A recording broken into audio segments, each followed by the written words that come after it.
48 दिवसांपूर्वी गॅस सिलेंडरची गळती होऊन झालेल्या स्फोटात मृत पावलेल्या गर्भवती शिवानी रजावत वय वर्ष 26 व तिची आई जयदेवी चव्हाण यांच्या प्रकरणात वास्को पोलिसांनी शिवानीचा पती अनुराग सिंग रजावत याच्या विरुद्ध खुनाचा गुन्हा दाखल केला होता।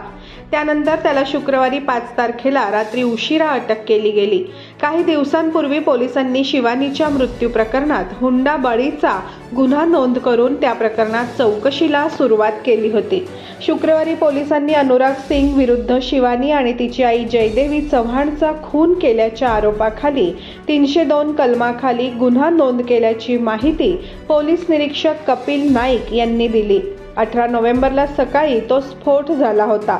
नवेवाडे येथील जय संतोषी माता मंदिरामागील नील पार्वती इमारतीच्या पहिल्या मजल्यावर शिवानी राजावत व पती अनुराग सिंग आणि काही दिवसांपूर्वी तिथे आलेली तिची आई जयदेवी यांच्यासोबत राहत होते। गॅस गळती होऊन झालेल्या स्फोटात शिवानी आणि जयदेवी यांचा मृत्यू झाल्यानंतर शुभम सिंग चव्हाण आणि त्याची बहीण आईच्या मृत्यूमागे घातपाताचा संशय व्यक्त केला होता। तसेच त्यांनी बहीण शिवानी आणि आई जयदेवी यांचं षडयंत्र रचून हत्या केल्याचा आरोप करून याबाबत लेखी तक्रार देखील पोलिसात दाखल केली होती।